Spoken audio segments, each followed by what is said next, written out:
much entrenched into holding on to power, at least until the end of his term in September. Many feel that is an attempt by the regime to consolidate its grip on power, and many simply feel they are just empty and false promises. They've seen promises about reform made in the past without being substantiated, and they fear this could possibly happen now. For his part, though, the belief is that if the president were to step down for any reason, he would transfer power to the speakers of the Egyptian parliament, and in that case, he would be forced, the speaker of the parliament would be forced to carry out elections in 60 days under the current constitution, and by many people's assessment, the current constitution is rigged in a way that it would favor the ruling National Democratic Party, because they would be the only ones allowed to nominate a candidate, and therefore the opposition parties would not be allowed to nominate any presidential candidates. So many are describing that really the ace in the president's back pocket, which is not allowing him to step down, and it's certainly something that is being used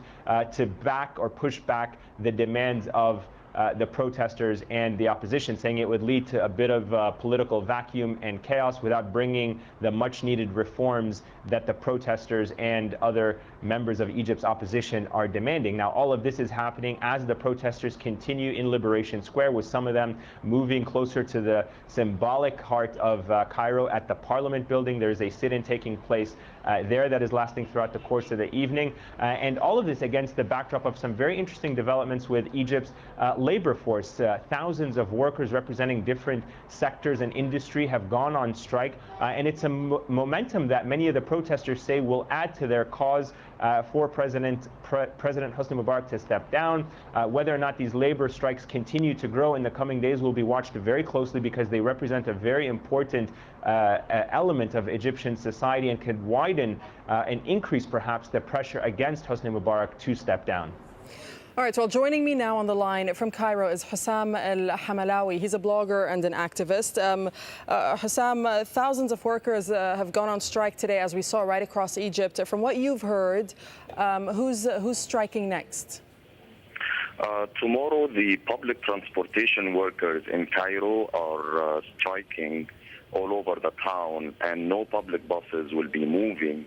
More importantly, they issued a statement with a list of demands, including the demand number one is the removal of Hosni Mubarak, the removal of the National Democratic Party from all state institutions. We have, in addition to drafting a new constitution. This comes as also Ghazl al-Mahalla, which is the biggest textile mill in the Middle East, has already announced that they are also going on strike in the midst of one of our biggest explosions of mass strikes all over the country, while opportunist politicians are discussing in closed doors, behind closed doors, deals with the government. And this presents a silver bullet for the Mubarak's dictatorship, as most of us believe. Are these strikes, Hussam, in any way helping the workers to break free of the control that the government has on these industries?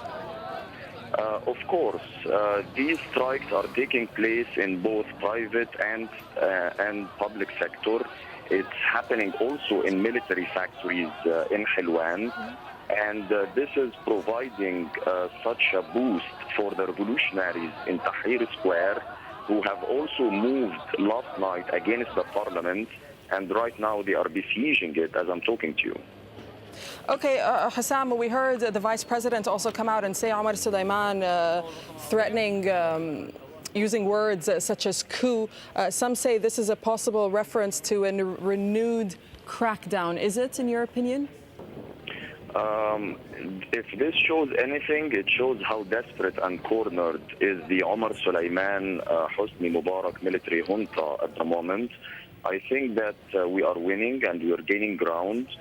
Whether they'll start shooting at us or not, of course, nobody knows, but they have done it before, and we still stood fast and we held our ground, and we believe we're about to overthrow the Mubarak's dictatorship once and for all.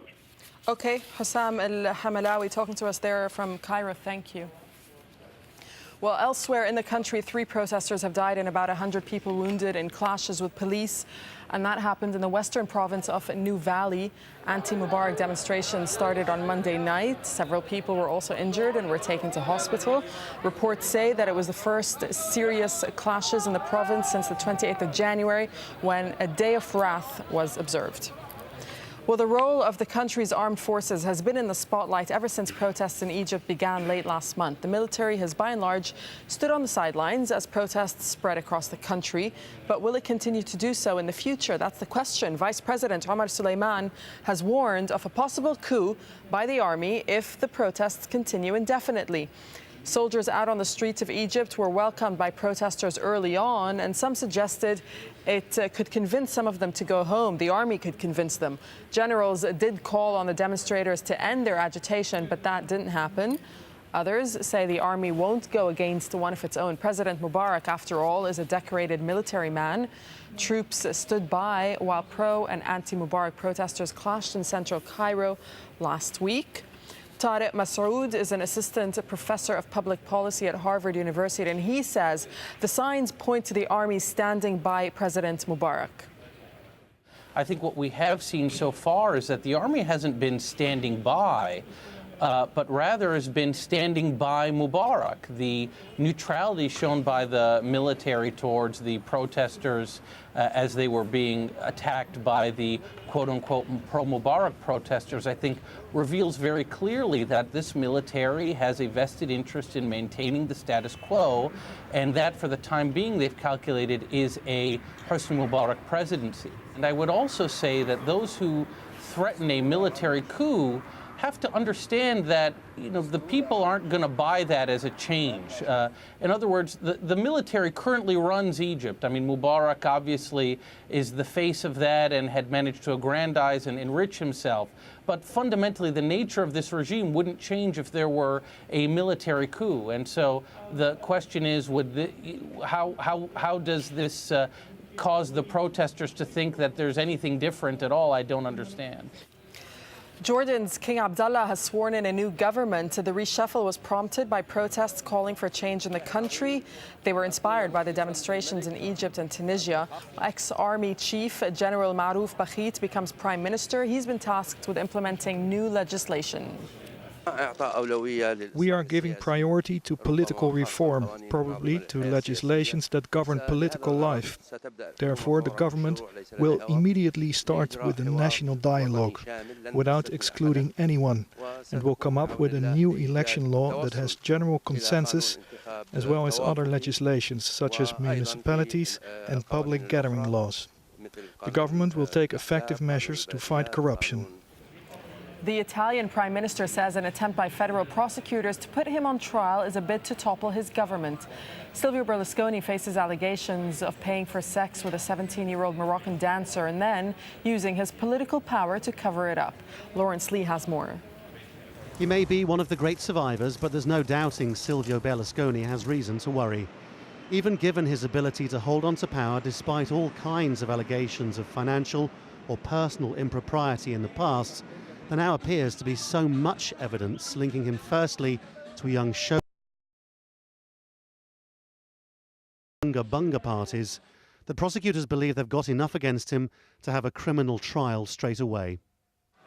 Like everything to do with Berlusconi, this case has split Italy, this time apparently with the young saying he deserves everything he gets, but older people prepared to forgive the aging politician. This is absolutely just. I think it's incredible that people still don't understand what kind of person he is. He must start paying the price for what he's done. The best thing would be for Berlusconi to resign and then a transitional government to come in to work on electoral law. Well, he loves what he does. He should just do it a bit more cleverly, like many others do. Berlusconi's been lucky in that his opponents have been unable to capitalise on his problems in the past. Now, though, they smell blood. We want the judges to make the truth come out, and we want him to go to trial. That's the only thing we ask. Then, if he's innocent, God bless him, and in a couple of weeks, we will know the truth. Still, you don't get to hold on to power for as long as Berlusconi has without being able to face down unpleasant allegations. And so the obvious response has been to claim a smear campaign. It's just embarrassing. It's disgusting and shameful. The thing about these trials is that they're false trials. The accusations are completely without proof. Everyone knows that they're just about a negative media campaign. No doubt many people, not just in Italy, view Berlusconi as a misogynist and political dinosaur. All the same, he's been in court before. It'd be unwise to write him off just yet. Lawrence Lee, Al Jazeera.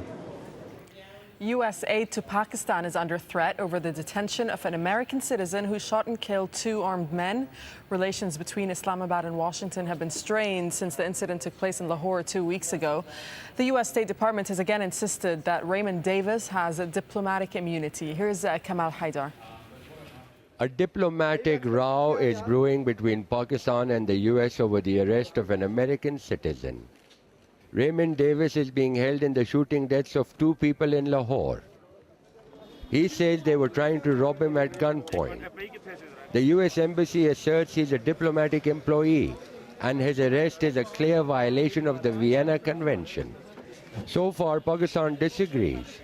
Davis has already appeared in court and his case continues. This U.S. diplomat gunned down 2 innocent civilians in broad daylight.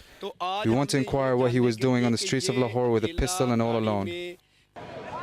Events after the shooting added to the existing outrage in Pakistan. That's when a U.S. consulate vehicle drove the wrong way down a one-way street, killing a motorcyclist before leaving the scene.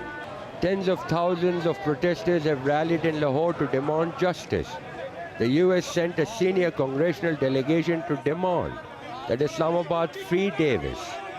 However, fearing a major backlash, the Pakistani government says it will let the court decide. That's not good enough for some U.S. lawmakers who are now threatening to stop aid to Pakistan. The event is now creating a complex scenario, with Pakistan jeopardizing its relations with its largest provider of economic and military assistance, while the USA stands to alienate one of its major allies in the war next door in Afghanistan. Kamal Haider, Al Jazeera, Islamabad. Well, speaking earlier, the State Department spokesperson P.J. Crowley, he denied that the incident had led to a deterioration in relations with Pakistan.